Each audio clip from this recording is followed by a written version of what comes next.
Good to go. Sorry, Teresa. Sorry for the delay, everyone.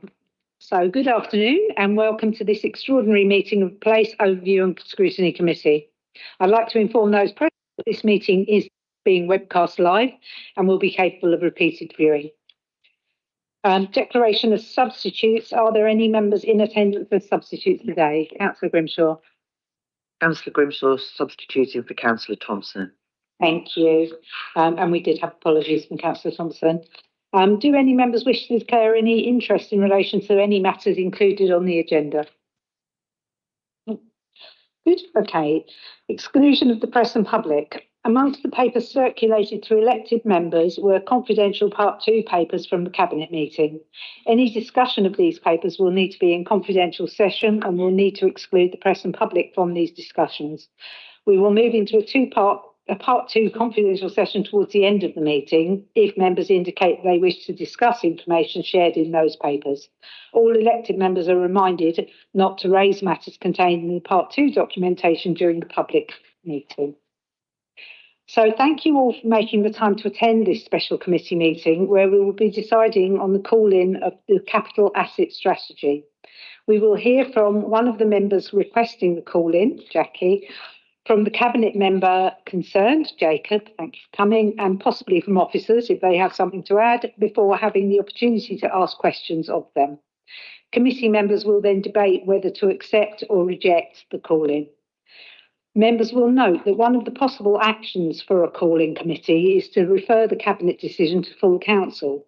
Just so we're clear, an Overview and Scrutiny Committee can refer a decision that has been called into Council, but only if the committee believes the decision was contrary to the budget and policy framework previously agreed by Council.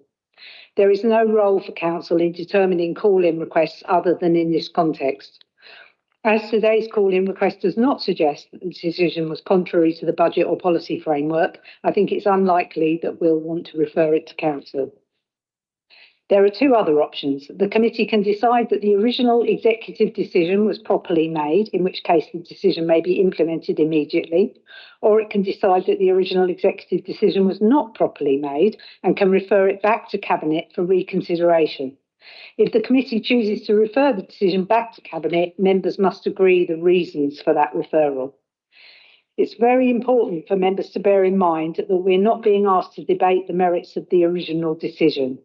Rather, we are being asked to consider whether the decision was properly made, given the concerns about process outlined in the call-in request, which is included in the papers. I appreciate that members will need some context in order to make the decision whether to refer the decision back to Cabinet or not, but I do ask that we try and limit questions to the process of decision-making. I will stop questions if they're veering too far from the brief of the committee. I'm also keen that we conduct as much of this meeting as possible in public session. When we come to questioning the Cabinet member and officers, I would therefore request that members reserve any questions about confidential papers until there are no more questions that can be taken in public. We do have, before we start, we have one member question from Councillor Bruno de Oliveira. Councillor de Oliveira is unable to be with us today, but his question has been circulated to members of the committee beforehand. And his question is, in light of the importance of public trust and transparency, how does the Cabinet ensure that decisions involving the sale of public assets, particularly those made under commercial confidentiality, still reflect the democratic principle that such assets are held in trust for the residents of Brighton and Hove? I'd like to thank Councillor de Oliveira for this question. Public trust and transparency are incredibly important, and I think amongst the main reasons that we're sitting here today and having this call-in, I think members of various parties did this call-in for that reason as much as anything. So I'm grateful to him for raising it. But as this question is directed at Cabinet, it's not for me as chair of this committee to say how Cabinet will do anything. So the relevant Cabinet member, Councillor Jacob Taylor, is here today and has agreed to answer Councillor de Oliveira's question. Jacob. Thank you, Chair, and thank you, Councillor de Oliveira, for submitting the question. Obviously, a lot of the substance will be covered in the overall presentation and will come out in the debate. But I mean, I agree with the final part of Bruno's question, which is these are the assets of the City Council and therefore the people of Brighton and Hove. Many of them acquired over many years and held for many years. And clearly, as councillors, we are stewards of those assets. And I take that, and Cabinet take that, and the whole council, I know, take that extremely seriously. And when considering our assets and the use of assets, and including how we can unlock sites for housing, we have to consider those issues very, very carefully, and also balancing it with the financial needs of the council. In terms of trust and transparency, again, I'll somewhat defer to the overall debate, but the process that was gone through is obviously in line with the Constitution, which is that the report went to Cabinet. There was a distinction between Part 1 and Part 2, which we'll explore, and now the decision is being called in where it will be further scrutinised. And so those are the processes for ensuring decisions are made properly and are transparent. Now, within that, there's clearly a balancing act on what things that can be put in Part 1 and Part 2, and I have no doubt that members will have questions on that today at committee. Thank you, Councillor Taylor. Okay, so at this point, I'd like to ask Councillor Jackie O'Quinn to introduce the call-in request.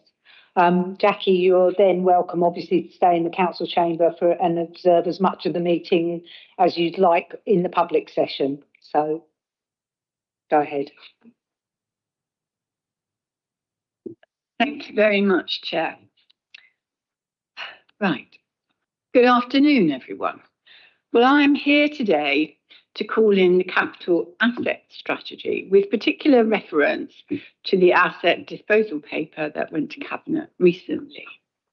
As I'm not a member of the Place Committee, I have not been able to see the Part 2 papers, and I won't be able to stay when this session looks at and discusses the Part 2 papers.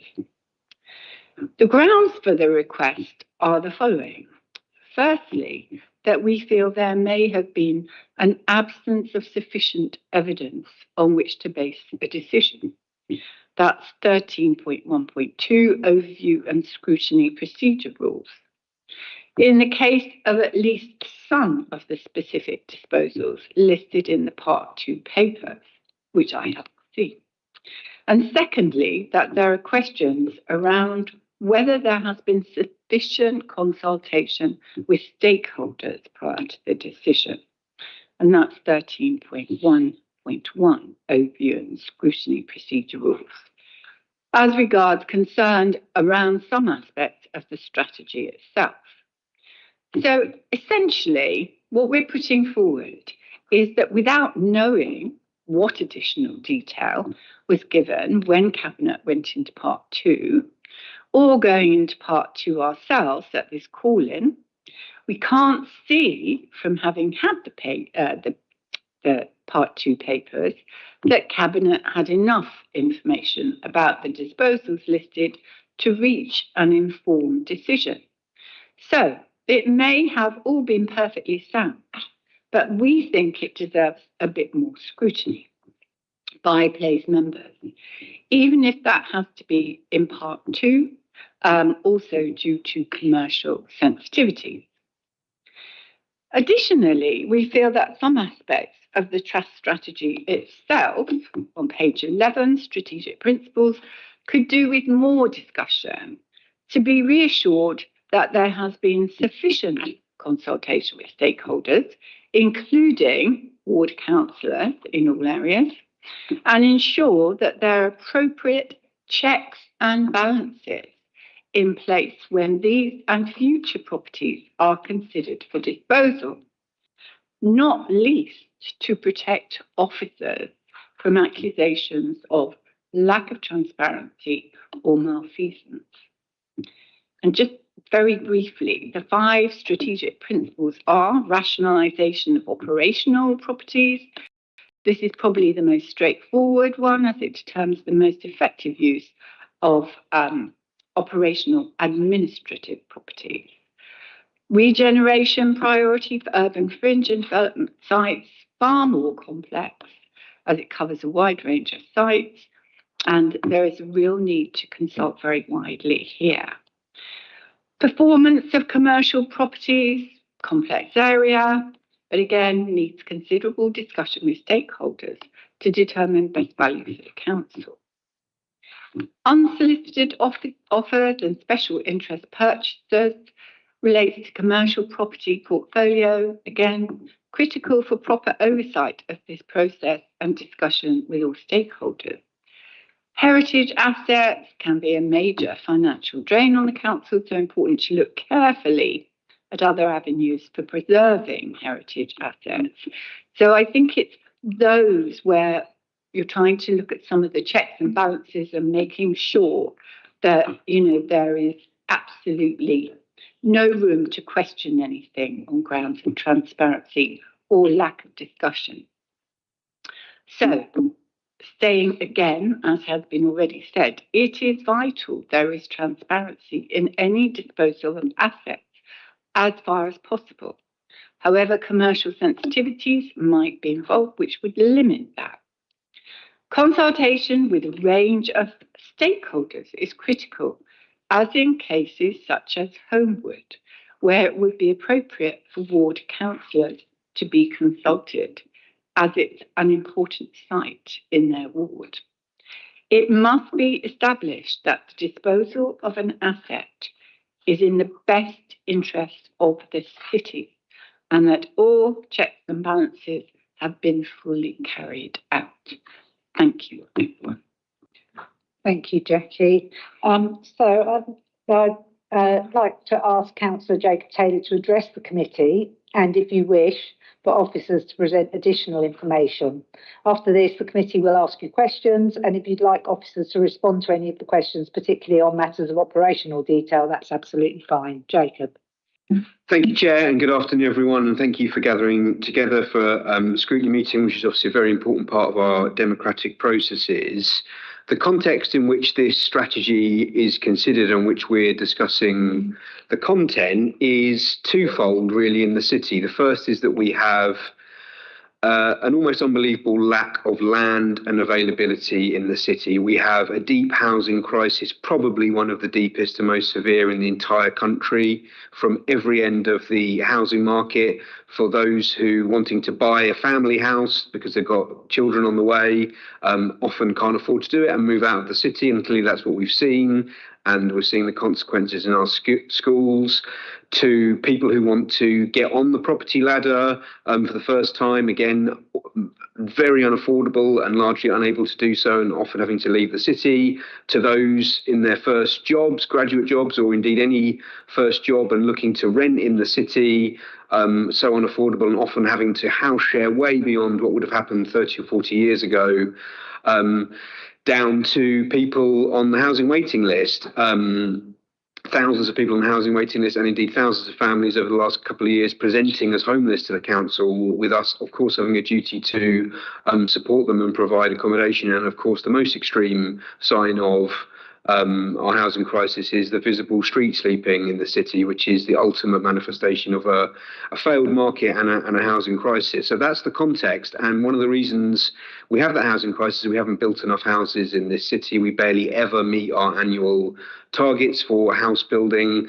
And part of that is availability of land and the cost of land. I was in a totally separate meeting today with a developer talking about a property that we've got nothing to do with. It's their own property, and they were describing how they just can't bring forward a scheme that's viable given the costs at the moment of construction. So we have a real problem. The second is the financial position of this local authority and our own financial sustainability.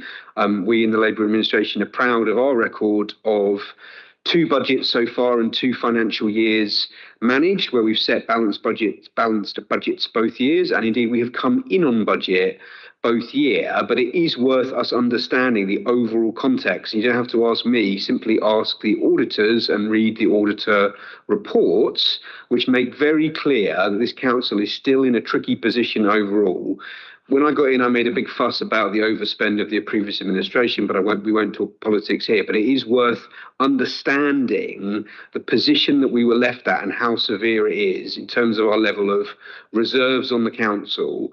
The new interim head of finance and property sat next to me is doing a piece of work at the moment on our overall reserves and comparing it to other unitary authorities. Of the 62 unitary authorities there are in the UK, we think we have the 6th or 5th lowest reserves in the entire country.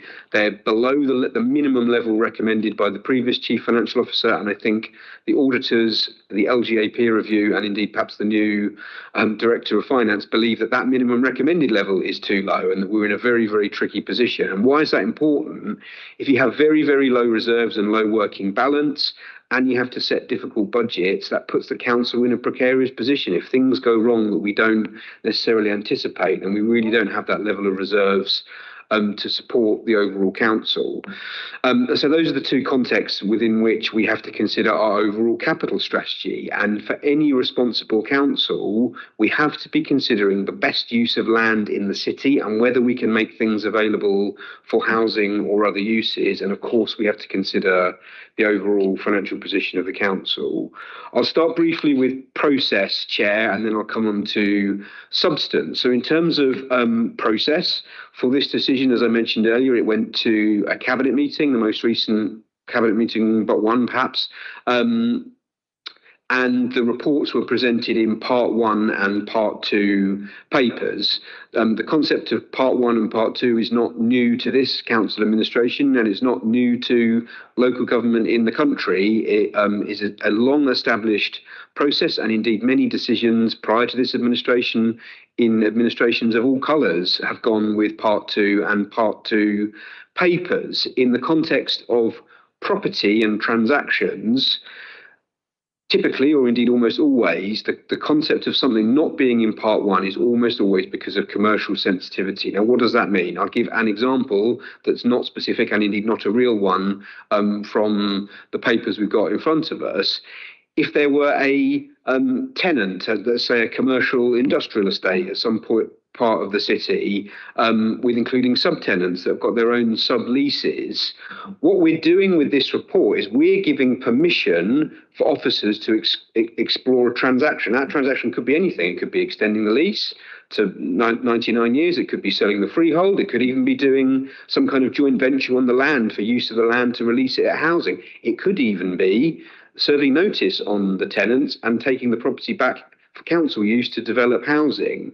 In all of those examples, we're giving permission for officers to now proceed with those discussions, not the officers are proceeding with those discussions and now we're agreeing what the transaction is. And the reason that's a distinction is all of those tenants in those properties will have no idea at this point that potentially this site could be subject to a transaction. Now that impacts their businesses, it impacts their potential livelihoods, it impacts their own suppliers, their funders, etc. And so it is quite proper and quite usual, including in every other part of the country, that there is a distinction between what can be put in the public domain and what can be put in commercially sensitive part 2.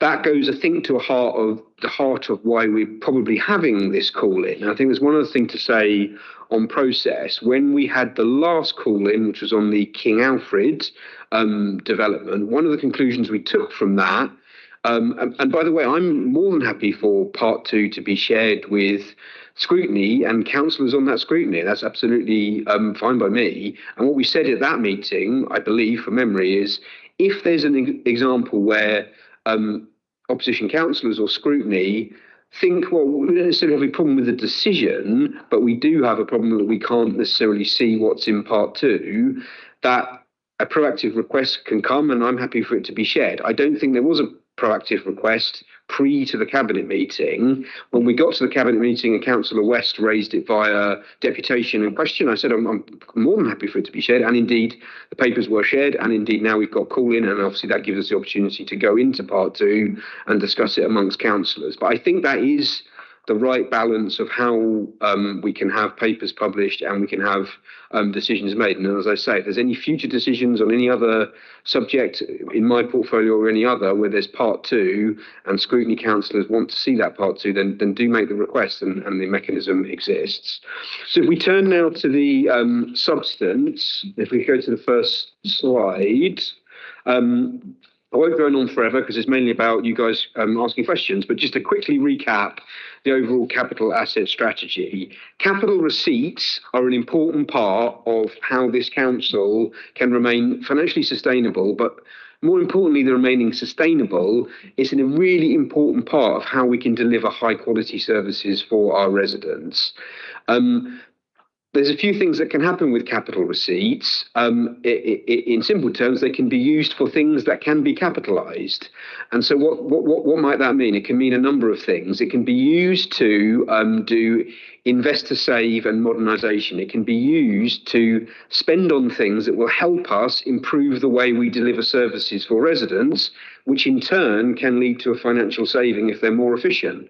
If you've got less people sat there writing out manual parking tickets, or I'm making it up, or permits, or issuing things manually, and it can be done in a more automated way, that will lead to a better service to residents, but also potentially more efficient running of services and savings in the medium and long term. And indeed, the council, nothing to do with this administration, over 10 to 15 years has quite a good record indeed of investing in investor save modernisation and seeing those savings not just in the following year, but every year following. But we've got a long way to go. I think every councillor and probably every resident could think of an example where the council isn't perfect in the way that we deliver services, be it from council tax refunds to issuing parking permits to licences, etc. And so there is lots of space for this council to improve its digital offer and its customer offer, and capital receipts helps us do that.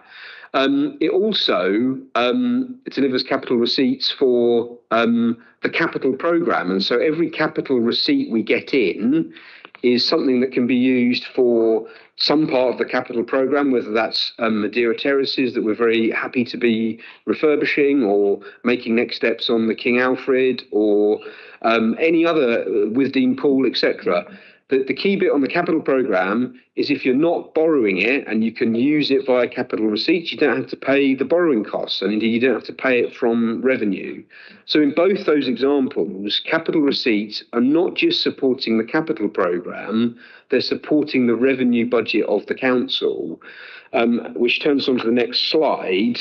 The next slide shows over the next 4 financial years, and I realise it's a little bit small on the screen, it shows that there is already an assumption in our budgets, in our capital strategy, that we will be getting capital receipts. I think those 4 columns add up to something like 30 million of presumed capital receipts over the next 4 years. And so our budget, in a sense, is built on assumption that we will get capital receipts. Now, whether councillors think that's a good thing or a bad thing is really a question for debate at Budget Council. But we have to be very clear as to the consequences if we do not get capital receipts. We have to be very, very, very clear on what the consequences of that are. More cuts to our general revenue budget. If we are not able to use capital receipts for modernisation and for funding the capital programme, there will be more reductions to frontline services that residents rely on. And you can take your pick, whether it's nurseries, toilets, paddling pools, provision within social care, etc. Those are the consequences. And we're very keen as administration to not do that. And I think we've got a very good record, I would gently suggest much better than the previous administration, of setting budgets that are strategic and that protect frontline services. And so this is part of our overall strategy, is that we do have to get capital receipts into the council. Next slide, we can largely gloss over. This is just to summarise what the recommendations were in the paper itself, which is for us to agree the strategy and principles, and to agree the release of various properties as listed in part 2 that we'll get onto for the various reasons why we think it's important. And that, as with all transactions, it's not the cabinet member doing the transactions, it's officers that do transactions, including via our agents where appropriate. So if we turn to the next slide, which is guiding principles, I think this is really important. The guiding principle of this administration is any consideration of any site, the first call on that is, can we build social housing on that site? Can we release the site for council housing, which is what we need in the city? We need more units and we need more affordable units. And so that's the first call, and indeed what is proposed to happen with some of the sites in question. Now, there are often reasons why that might not be possible, and I'll just quickly go through what those are. The first thing to say is that when we think about any site, the housing department and the regeneration department look at whether they can put a viable scheme on that site. The housing development of the council sits within the housing revenue account, a ring-fenced account, and that account has to stay in balance. We can't have a housing revenue account going into deficit. It has to be self-contained. In simple terms, that means the rents that we get from our council properties have to cover the costs of building them and servicing them. And so a department will look at a site. If they can't stack up a viable scheme for all sorts of reasons, which might be restrictions on access to the land, it might be consideration of planning changes, planning use case, etc., but sometimes just simple viability on financial. If you can't get enough units in there to make it viable, then sometimes the housing department says, well, no, we won't take that. And so therefore we can't force our housing department to build things that are not viable. We then think about other uses, and that's what the slide sets out. We have to think about regeneration, and we have to think about urban fringe, both from an HRA perspective, but for other things. We have to think about rationalisation of our operational property, which is that we don't need more buildings than we have people in. And so if there's a route where we can condense some buildings and therefore release a building for other uses, that has to be considered.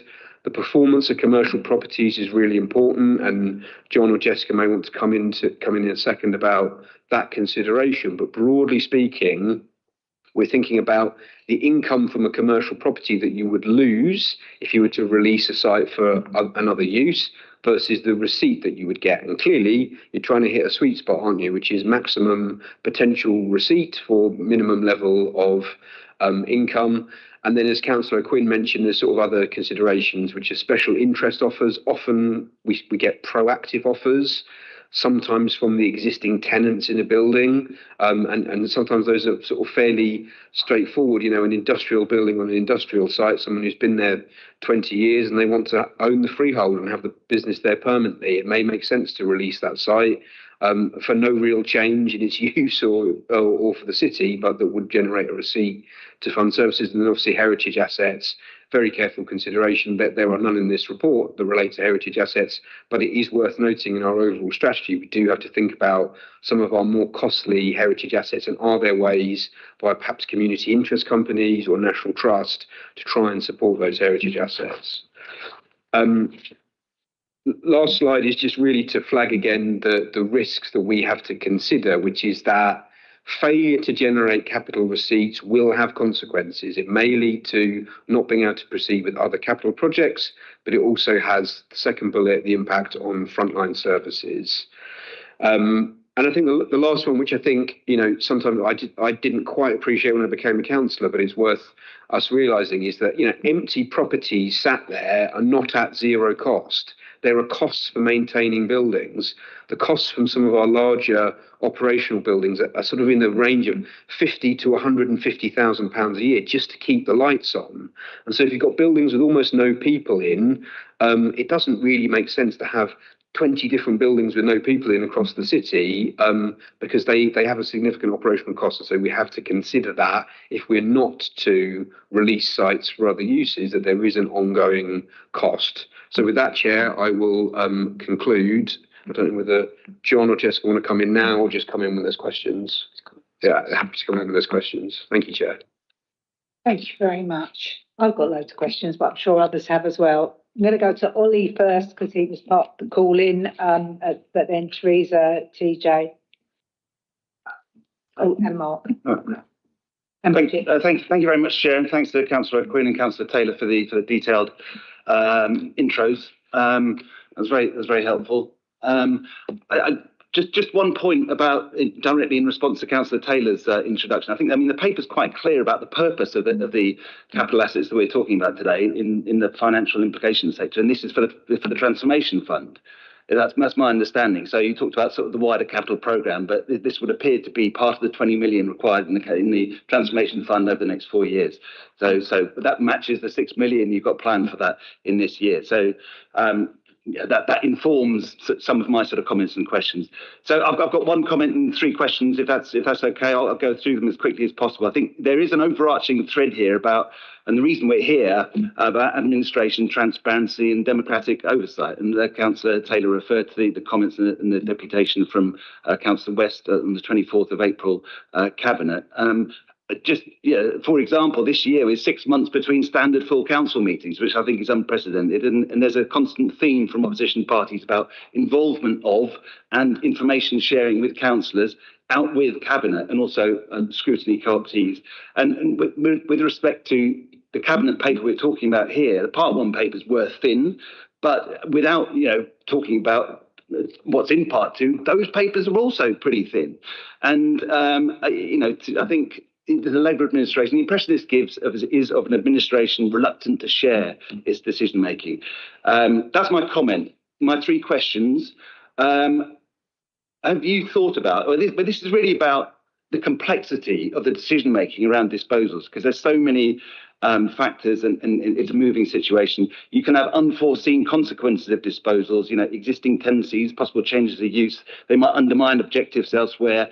And I wonder if in the process of deciding on disposals, whether any form of sort of formal modelling or assessment is done, multi-criteria analysis, cost-benefit analysis. What are the implications of an increase in valuation of this asset in the future? Stuff like that. It's not, or on the other hand, is it a question, we need 6 million, let's just flog all that stuff over there. So a bit more information about whether you actually model some of these decisions, because we're talking obviously about large amounts of money. So I've talked about the transformation fund, which I understand the 6 million netting from this is due to go towards. And so part of the justification, this comes from Budget Council, the transformation fund, and I wonder if the performance of the transformation programme is meeting its schedule, whether we will in TBM reports see anything about the transformation fund, how that works, because evidently the extent to which we're able to meet our spend under that transformation programme has implications for the capital assets, the capital receipts that we require to fund that programme. So if the transformation programme is ahead of schedule, we need more. If less, then maybe we don't need to think about disposing of these assets at this point in time. So will we see that in TBM? Because it's early days, because that was agreed in Budget Council, but possibly in TBM this year. And my other point was really made by yourself, Councillor Taylor, about the housing crisis. We heard recently 50 families a week are approaching the council, to which the council has a housing duty. Massive pressure on our city in so many different ways, and that sort of feeds into the modelling of asset disposal and how we best use those assets. And I just wonder if, as that pressure increases, how that affects our calculations of viability, necessity of using land for social housing. And I'm sort of specifying social housing as opposed to sort of affordable or market rate housing, because what we really need in the city is more housing under control of Brighton Hove Council. That's it. Thank you very much for the time being. Thanks. Thank you, Chair. Can I just interject? Sorry. I will obviously call on you to answer the various points made by Ollie. I'm slightly worried that one of the things that Ollie mentioned was a figure that is only in Part 2 papers. So careful, please, everyone. That's all right. We'll forget we heard it. So in order, start with the transformation fund, which is the comment. I guess the point there is that it's one in the same things as the other things, because it's built into the budget, and if we didn't fund it, you'd have to fund it from revenue or some other capitalisation source. So I understand what you're saying, Councillor Sykes, but they are largely the one in the same thing on there. Anything that is capitalised and is spent, and transformation fund is, people, systems, etc. If it is not funded from the capital receipts that are planned against it, it will have to come from revenue or some other capital source. And another capital source is borrowing, which again impacts revenue. But I understand what you're saying. In terms of in terms of considering all the different criteria, yes, there are a complex set of different considerations for every site, and every site is clearly unique and is done on a case by case basis. And I guess what I can say is, yeah, officers consider it very carefully, and with cabinet members discuss the sites and the consequences and the considerations, including planning. By the way, planning will obviously drive the potential uses of site, whether it's council accommodation or anything else. But yeah, there's a strong level of consideration and analysis of every site. It is certainly not, we've got targets on capital receipts and we've got a capital programme. Let's release anything just for the sake of it. There is very strong consideration, including, as we've suggested, the balance between commercial income and receipt. But Jessica may want to come in a little bit more in terms of the overall consideration. In terms of the performance of the transformation fund, as I suggested, there is some data, and I remember Nigel taking me through this, I can't remember whether it was a committee or not, that showed, I think it might have been in budget papers, over time, transformation fund and investor save and the impact that it's had, and there is a very strong case that it has had an impact. Whether it's exactly the figures that end up getting put into the investor save, I'm sure not, but there is strong evidence to show that when we've done investor save and transformation, it has had long-term savings. But in terms of this year, in TBM, clearly, we will be having our first look at whether we're on track to deliver the savings that we've set out in the budget, including those that come from transformation and investor save. It's early in the year, so I would wonder whether in TBM2, which will be public, we'll have a really strong sense of whether those are yet delivering. I don't know, John, you want to come in on that at all? Yeah, thank you. I mean, just briefly, exactly that. So we would monitor the implementation of savings that were agreed in the budget at the beginning of this year, so the current year. That will come through in TBM2. Will be the first time we'll see that, but we will keep that under review in all of those TBM reports.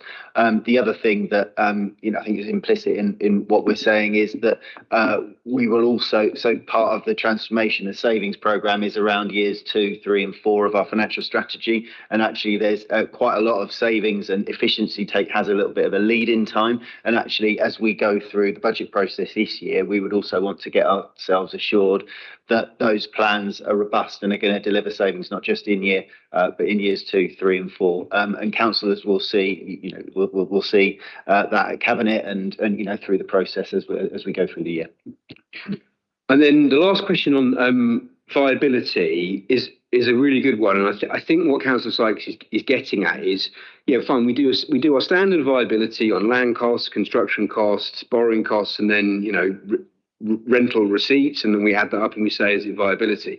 I guess what you're getting at is, do we consider within that sort of other social or council costs, which is something that I've been asking for quite a long time, which is to say, well, we know over this side of the council in the general fund, we have a huge cost on temporary accommodation, much of which is provided by the private sector, much of which is expensive. And then obviously there are other social costs that come from homelessness and generally having not stable housing situations. I think the answer is that generally those are not in the formal viability assessments.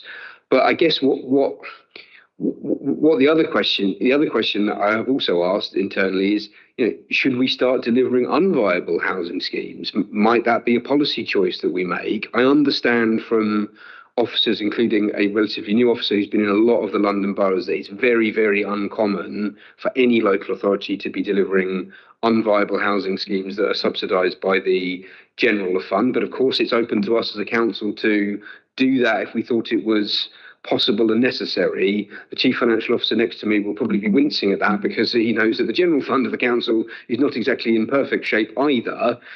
So for the moment, as our HRA is approaching, by the way, our HRA is going in the wrong direction, as members are probably aware, that it is becoming more difficult within our HRA. And the forecast is in some years' time, it may go into deficit, that we probably are not in a place to start doing on paper unviable housing schemes. But I think it's a good question as to whether we properly consider general fund savings from the building of council houses delivered via less temporary accommodation, to which I think the answer is currently we don't in viability assessments, but perhaps someone could follow up on. Okay. Just in relation to the figure, the figure was in reference to budget council figures, which is the budget for this year in terms of the transformation fund. So clearly the administration is trying to achieve that budget in whatever it's doing. So that was in reference to public domain papers. Yeah, I mean, I think the point about viability assessment is well made. Maybe we need to change the criteria for our viability assessment to sort of broaden it. And that's what I sort of talk about modelling, is what factors the additional cost to the council of addressing homelessness in the city is clearly going up every month. So does that inform our viability assessments to enable us to look at that in a different way? And I would suggest perhaps not strictly on this report, and this report has everything to do with viability assessments, but I think it's something that we can certainly, I think the formal answer is no, they are currently not in viability assessments, but we can revert to committee. Thank you. Teresa.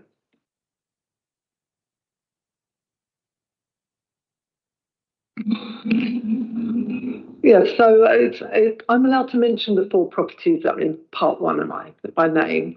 So I'm particularly concerned because, we need more council housing, and I have people every day emailing me that they're in, they're overcrowded, and, I get really upset by this, that people can't have good quality housing because they're in temporary all the time. So we've got 2 properties, Homewood and Shenfield in Hollandine Way, which I believe are prime council housing, could be turned into council housing. They're both very near a station. One's very near a station and one's fairly near Moleskin Station. So I do understand that we probably might get, good returns from this, but I just feel passionate that they should be council housing. I just want to know, because I know that if a developer takes these on, being so close to a station, they will turn into student housing, which I think we have a lot in my ward, and I'm very concerned that there'll be more student housing. And I just would like you to elaborate on these properties, Homewood and Shenfield Way, why they can't be turned into council housing, or if you are considering it. Thank you. Is that a question you can answer in part 1, Jacob? Yeah, I think we can, which is, so let's start with 8 Shenfield Way. The existing use is a sort of type of residential. I think it's technically operational in the overall council portfolio, but the consideration there is indeed to is indeed to transfer to the HRA. So that's the consideration, but it's for housing department themselves to consider. There's all sorts of things they've got to consider about access to the property, suitability, doesn't need a whole load of repairs, etc., etc. But that is the suggestion, and that's for them to consider. Homewood, Jessica, you have to remind me what we can say in terms of potential meantime use. Okay. So the Homewood site has been considered as meanwhile use for the relocation of tenants from New England House to provide continuity in that employment use. We're in conversation with tenants of New England House at the moment and working out a structure by which we can achieve that.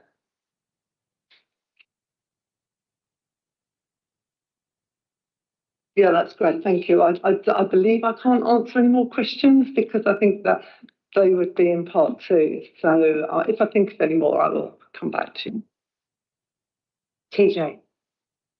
Thank you, Chair. I've got a couple of questions, so I'll try and rattle them all off, but I have a feeling I might get Jacob's secret signal that he really wants to answer that straight off the bat. So just the one thing I really want to get my head around is I understand that we've got lots of stuff in part 2 that we'll be talking about there, but one thing I don't understand is why we can't at least name the properties we are considering. I understand that the financials and the details of things such as you laid out in your introduction earlier, we can't name them. But surely we have the ability to name which properties just off the bat, especially in areas where people have been concerned that the property they're living in currently might be under threat as well.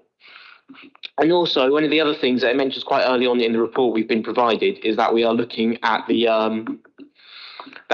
to free land up for development, because it's not a sensible procedure to keep a hold of land for development and not develop it, which makes perfect sense. But we've already got clear demonstration that either in-house or JV through projects such as Victoria Road and Bluebell Heights that we can develop ourselves. So why are we looking to dispose of this up land when we have that option available to us?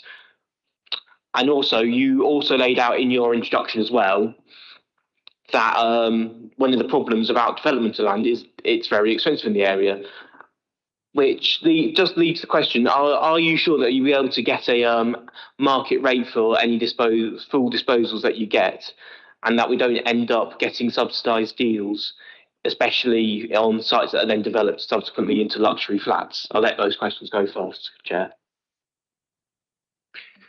And I might bring in Jessica on a couple of these. I tried to touch on it a little bit in the introduction about the distinction between part one and part two, but the sort of basic, well, first of all, often, let's take an example where we're not talking about a disposal on the open market of a freehold, but perhaps a long lease renegotiation. Perhaps they've got a lease of 25 years left and they want to take on a 150, 250 year lease.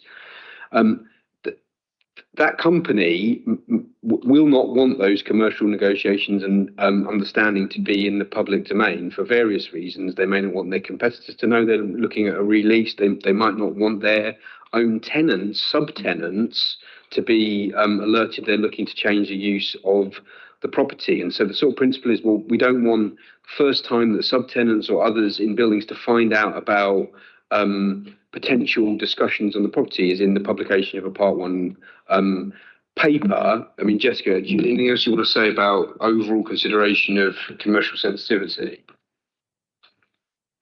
I guess there are so many issues that are involved in any transaction that it's hard to understand what might derail a transaction. And a transaction isn't completed until it's finally complete. So more often the parties that we're dealing with, they wouldn't want the details of a potential transaction to be public knowledge, because to do so might derail it ultimately.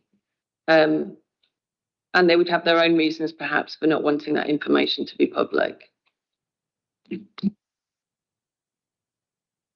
In terms of the second question, yeah, you're right. The council absolutely does deliver, and we will keep delivering. And one of the reasons for this overall strategy and report is so that we can keep delivering. So it's releasing sites to the HRA. A good number of these sites are going to the HRA to do exactly as you're suggesting, Councillor Sheard.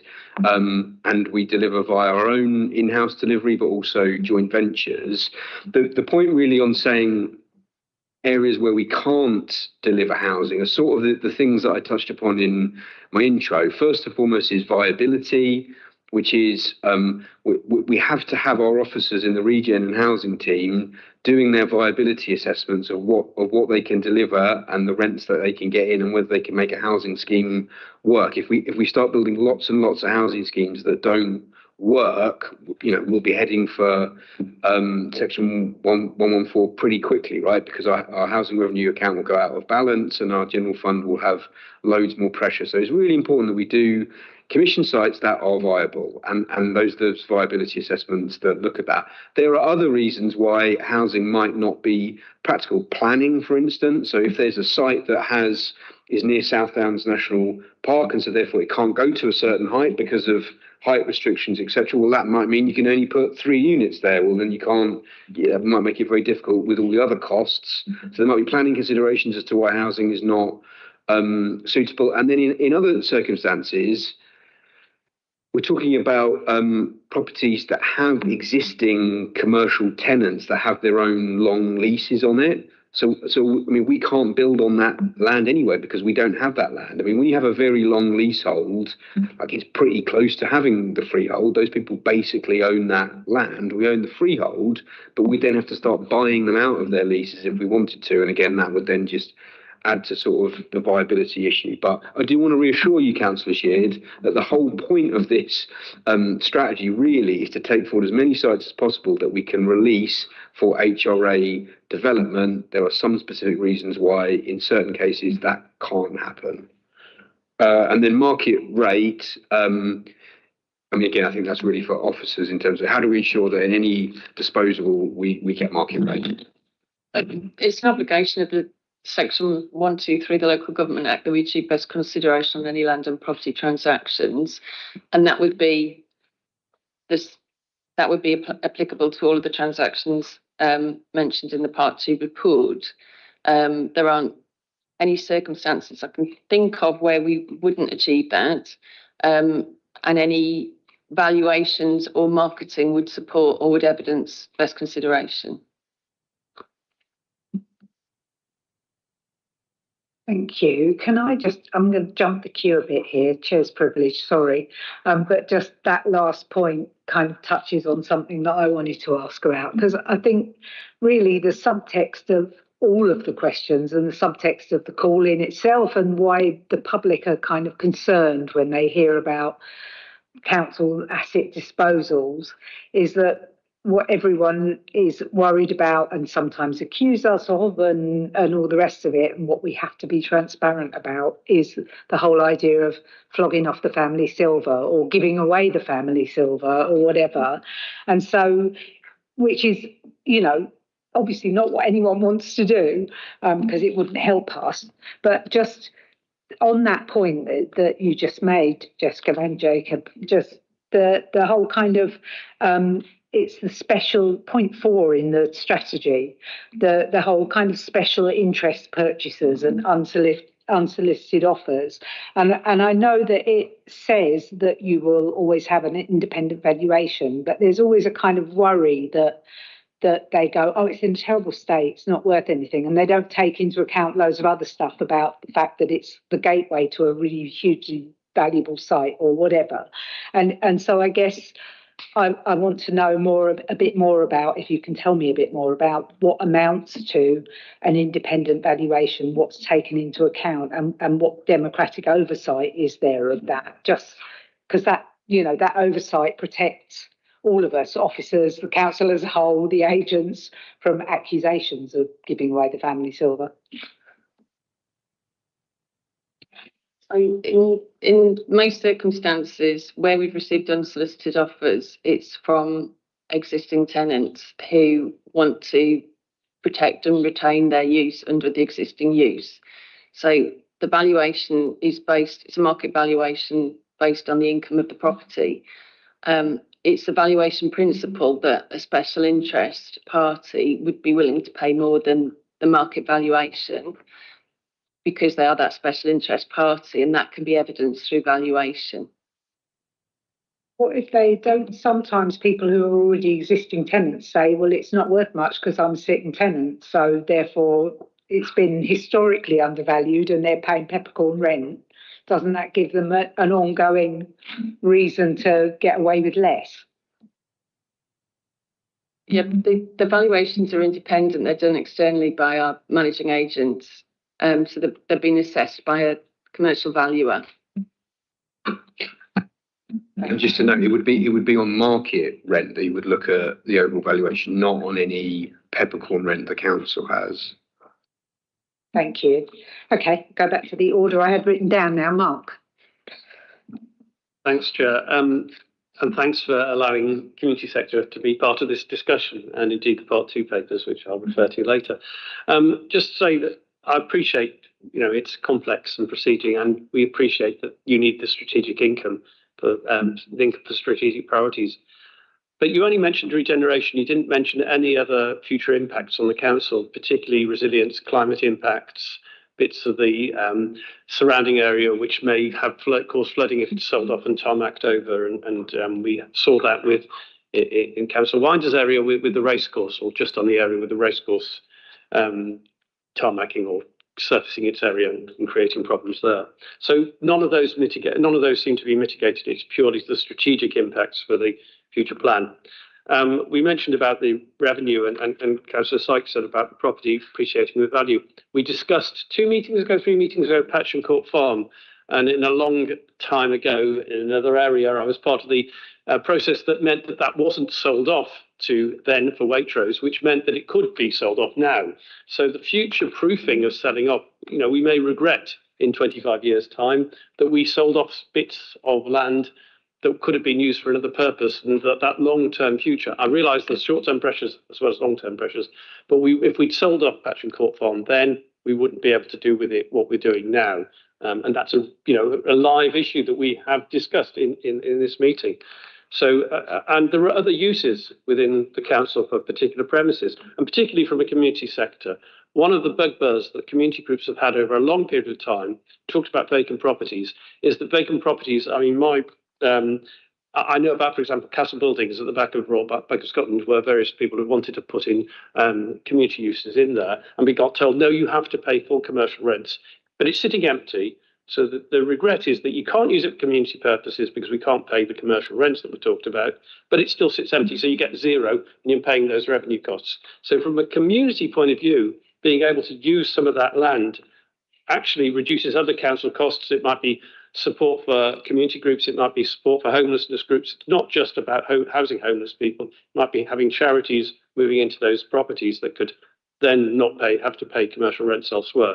And there doesn't seem to be any consideration of that, let alone community asset transfer, assets of community value. I can't refer to the Part 2 sites, but there is one that I think there is an ACV on.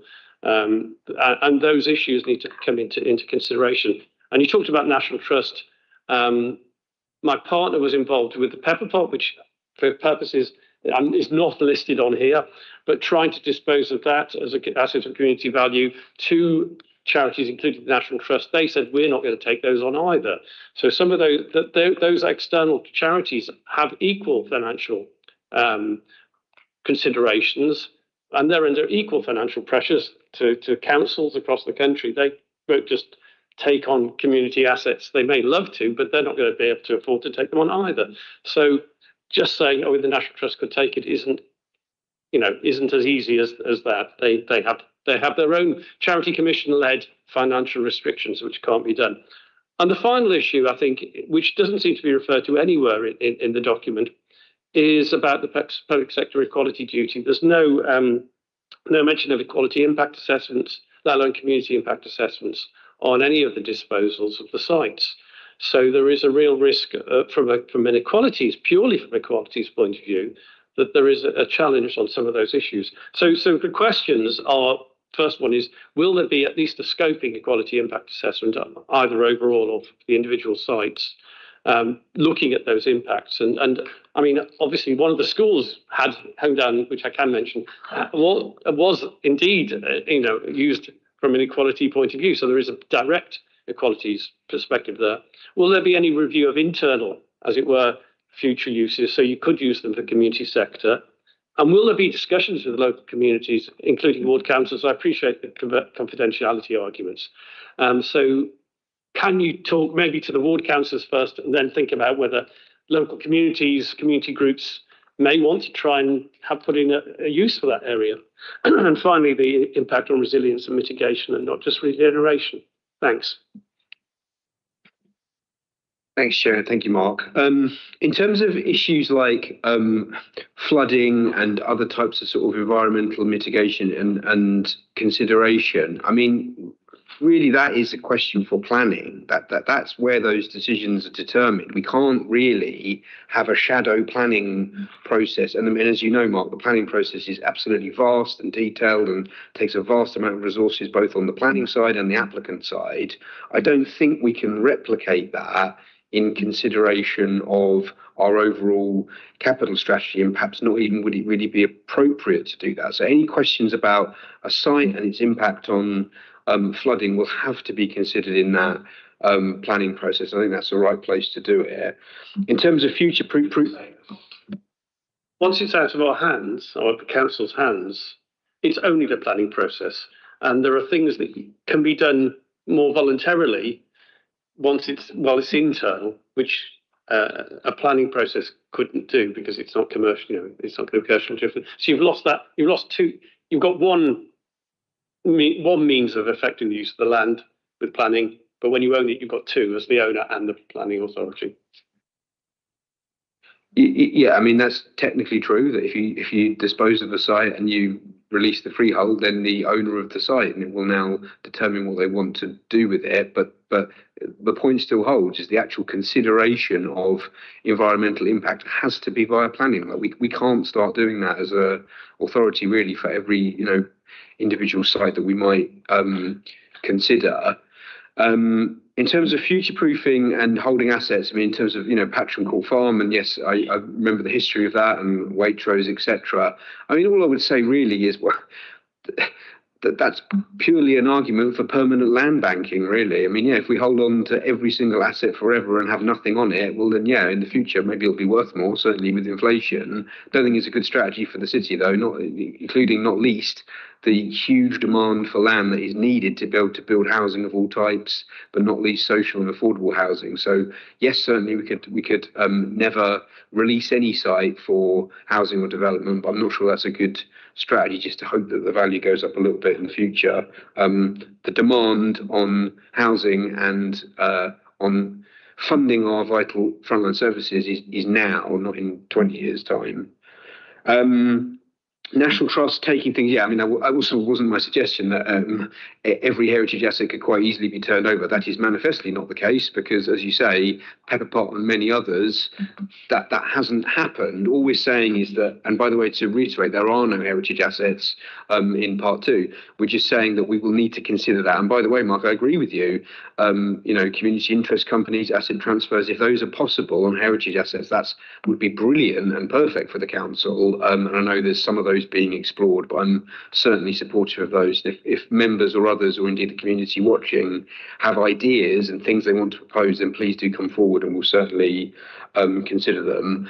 In terms of equality impact assessments, I may have to defer to officers.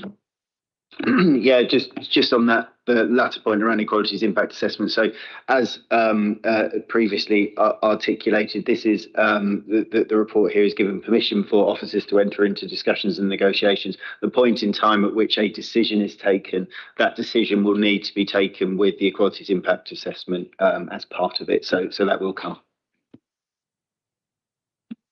Thank you. Bridget. I'd just like to go back to the whole market value issue and the decision to sell to existing tenants. I mean, do you agree that it's actually impossible to know the market value of something if it never actually goes to on the open market?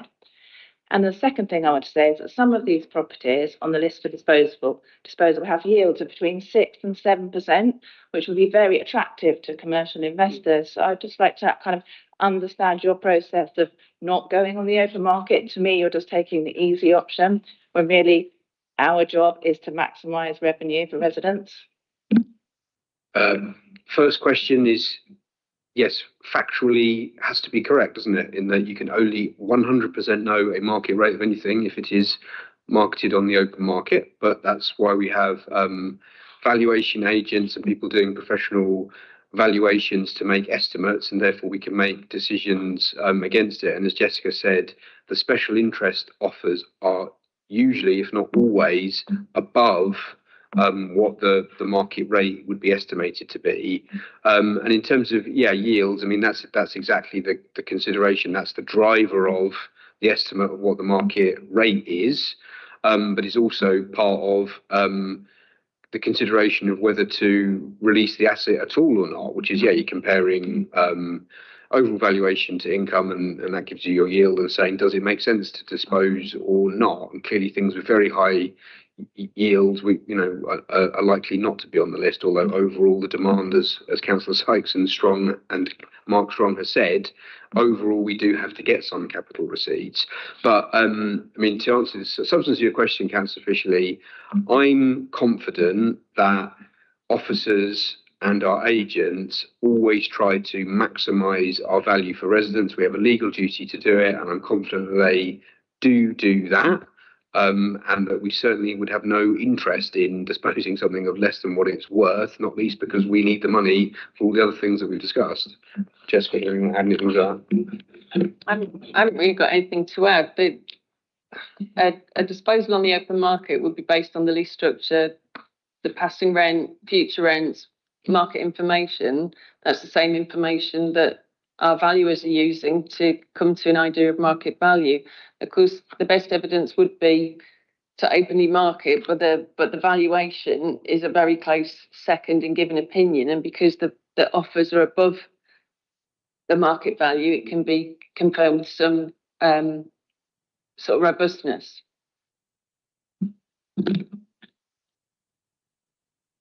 Oh, my second question is about, it's going to be about the land at the cliff. If anyone's interested in this meeting, other councillors, perhaps you might listen. We can't mention it.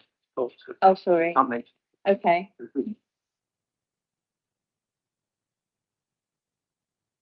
Okay. Yeah. Thank you. Part 2. Julie. Sure. Obviously, from my sort of planning perspective, I noticed that some of the sites would be subject to planning. Have you involved anybody from planning in the discussions to see whether there would be any kind of blockages to that? For example, changing commercial to residential. I mean, from my perspective, yes, I know that happens because I see it happen a lot, which is that, understanding from planning at least the use cases and the planning policy environment, I would guess, and just can come in that prospective purchasers may also seek their own pre-planning advice. Is there anything you want to say on that? Yeah, very possible. So yeah, some of the sites that the ones that are considered for transfer to or appropriation to the HRA are quite far developed in terms of their planning, and they've had pre-app, they've got design, they're consulting, they've done ecology studies. So there are different stages, but yeah, all where we're at a very initial stage on a development site, that would be part of the disposal process if it hasn't been considered already. Thank you. Thank you. I've got Ivan. Just going back to the yields again. So, as mentioned, some of the yields are quite reasonable. Can we have a report as to the renting out some of these properties instead of selling them? Is that a part 2 question? Is that about? I'm not naming the properties. Okay, fair enough. We can probably answer it in part 2 or start to answer it. In terms of a report, it would be difficult to do another report that wouldn't be part 2, really, given it would have commercially sensitive. We can think about it and perhaps let's discuss it in part 2. I also forgot to answer a question from a previous question, if I can come back to, which was Mark Strong's. Mark Strong's was about community use. And just to say, we do have a number of properties that are indeed let for community use for CVS. There's a food bank in Portslade Town Hall. I believe Rise operate out of one of our properties, I think at a lower rate. I could be drifting into part 2, I don't know. And there's a few others as well that currently do. Certainly a consideration as part of the mix, isn't it? And I think on the meantime use, I know it's frustrating, and I think there is sometimes frustration from councils. If you've got some reason why a building's being vacated, whether we've closed an education institution or some operational use, why can't we just get somebody in there quickly for a year until you end up doing something else with it, either turning into housing or whatever? I'm often told it's sometimes not quite as simple as that, and the meantime uses in themselves can be complicated. You can't just chuck someone in there. They've got to have a document or a contract or something to govern them being in there, and the health and safety and the etc. So it's sometimes a bit more complicated than we think. But I don't know if Jessica, you want to comment on that? If we can use meanwhile uses, we do so, and we do frequently, particularly where, Home was probably a good example, but there are cost implications of doing so, but we would always consider that's a possibility. Thank you. I've got just a couple of minor questions and one point before we start moving into part two.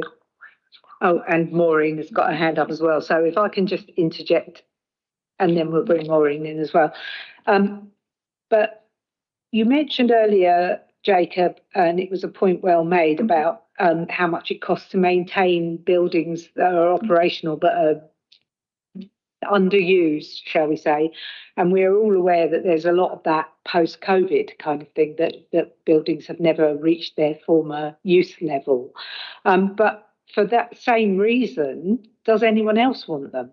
And are we back to the thing of giving away the family silver? Because unless we can convert some of what used to be office or industrial space into housing, are they worth money? Is it viable to think that anyone else wants them? So that's one question.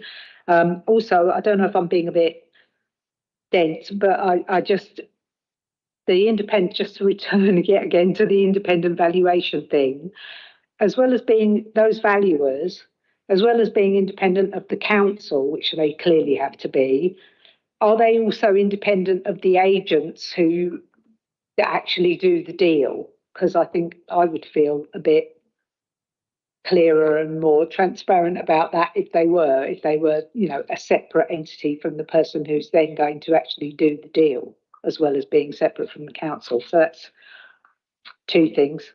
And I also wanted to make a point about what you said about how the Holy Grail is producing more social housing and affordable housing to address our housing crisis, that it's not unconnected. It's not a question that you can answer right now, but it's not unconnected to however easy the government makes it to build more housing and however much we do as a council to try and address the building of more social and affordable housing, that if it all ends up in an area like Brighton and Hove, which is a tourist economy, if it all ends up converted into short-term lets, it doesn't help the housing crisis.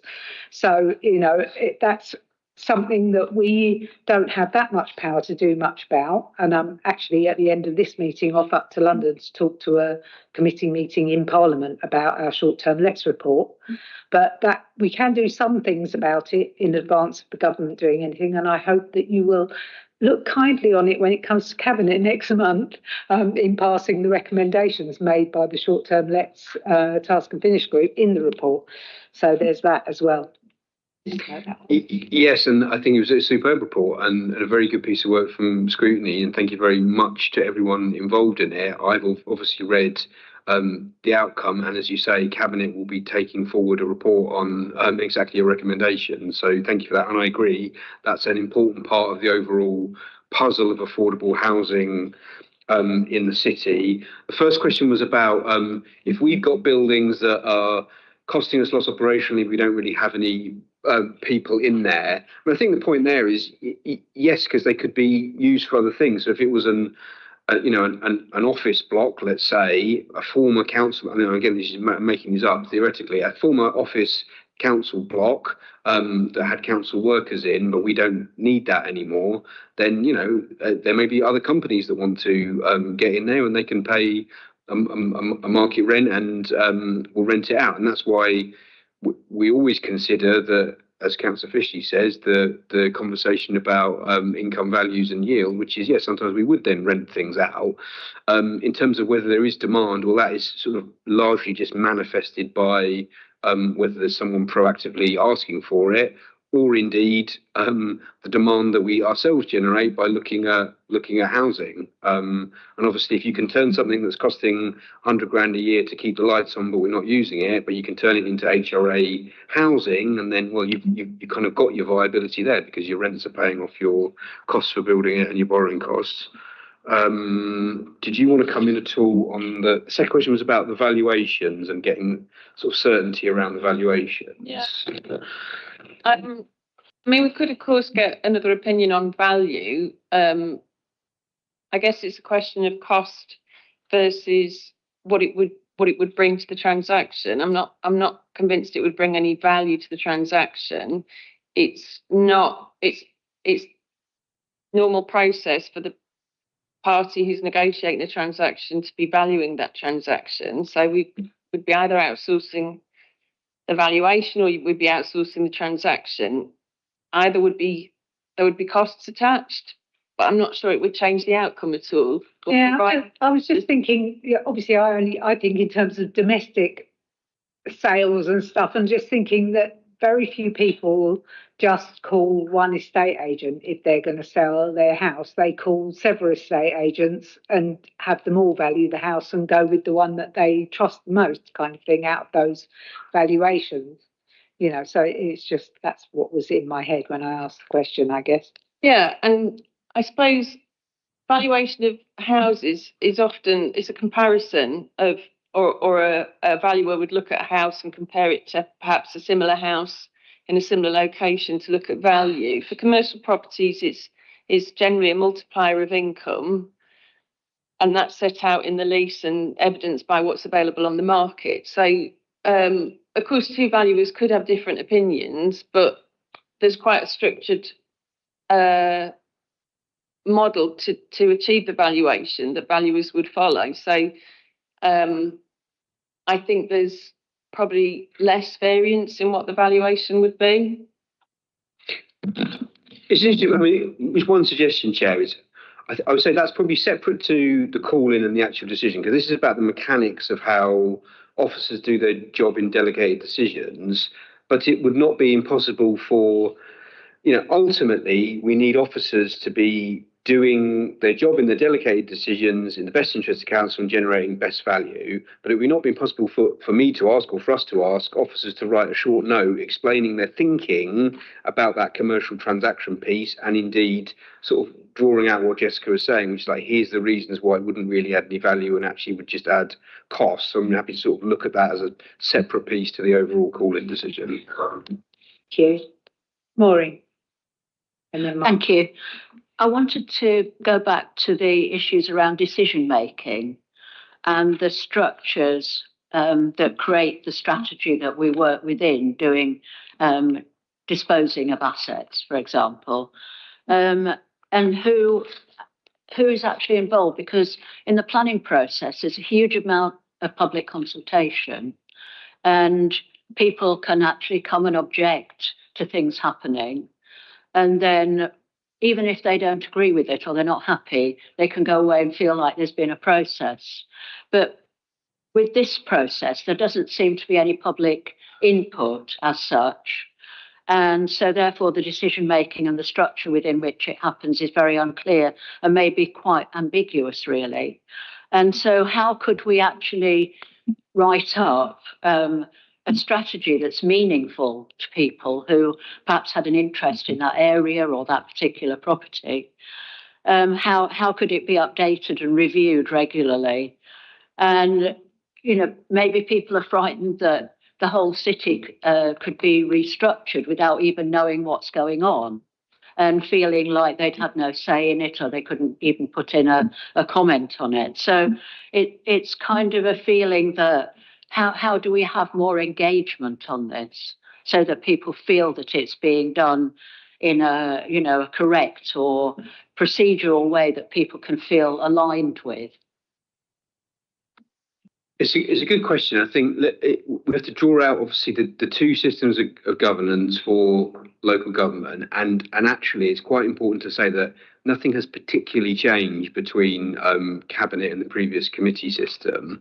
The decision is made by the relevant body of the council. In the previous system, that would have been the Policy and Resources Committee of 10 people. In the current system, it's the Cabinet of 10 people. The distinction between part 1 and part 2 still remained in that previous system, and there's reasons why things are in part 2 or in part 1. In terms of public engagement, members of the public can come to the Cabinet meeting, they could give a deputation, they could ask a question on either the principles, the financials, or indeed the properties that are listed in part 1. We didn't get any of those.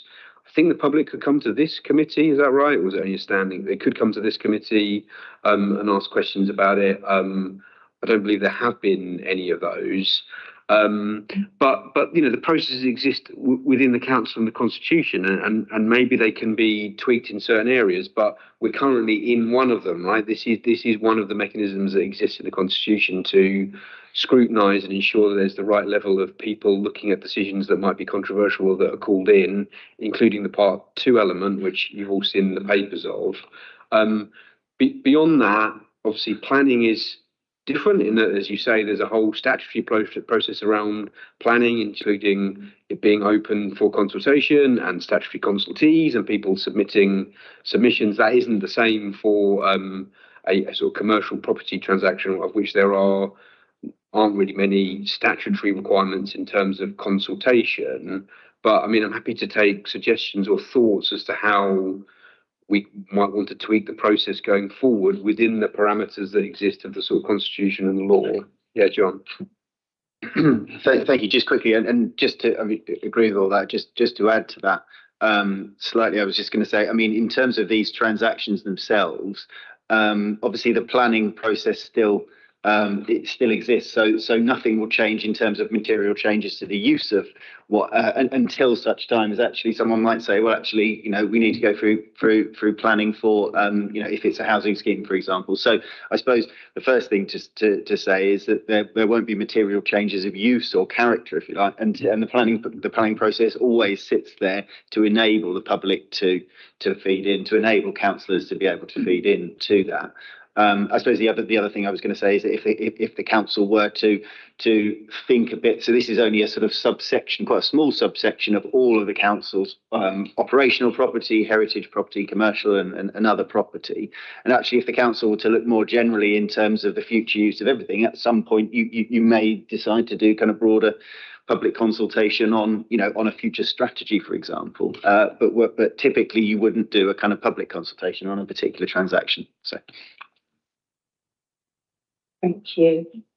Mark.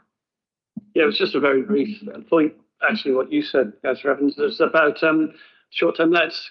So is it possible to put a covenant on any of the residential disposals that they can't be used as short-term lets? Or alternatively, thinking about when the Albion sell a player, they put a clawback that you get percentage back if it's sold on. Is it possible to do something like that? No, I don't know. Football analogies are the right thing to use, but can you is that a possibility as well if they do make an excess profit selling it on?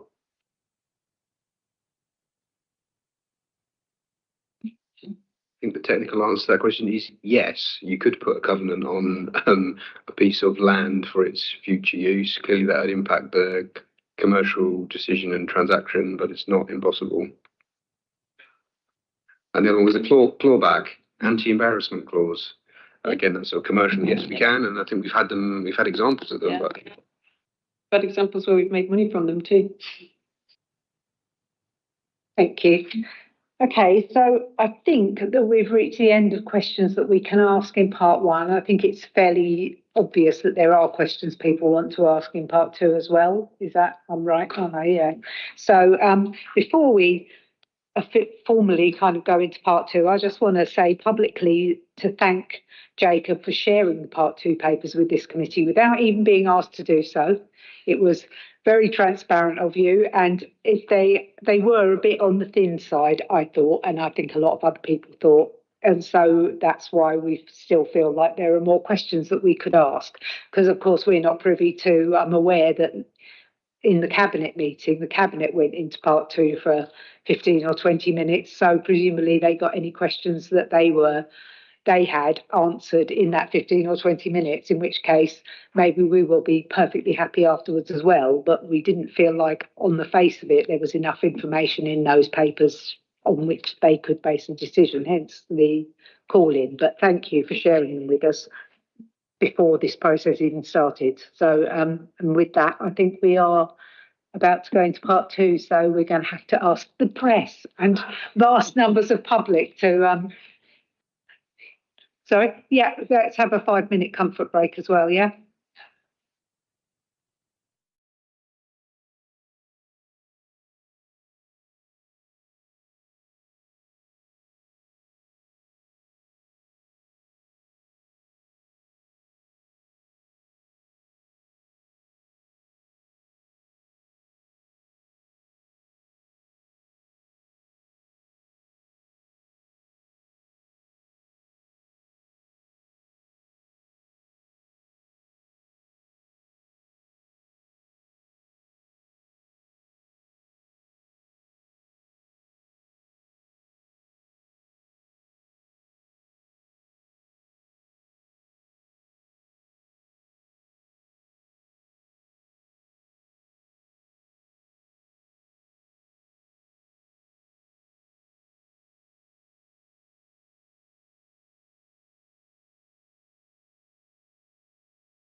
as she had to dive off, and I'm the deputy of this committee. Okay, now we're now ready to consider report recommendations. Having regard for the grounds for the call-in and the information supplied in the response, does the committee agree to determine that the challenge to the decision called in should be taken no further and the decision may be implemented? Agreed? Agreed. Anybody not agreed? Abstain, Bridget, abstain. Didn't we want to add in subject to more information being provided and the actions? I don't, rather than just a yes or no. I don't think that's really necessary. I don't know what you think. Yeah.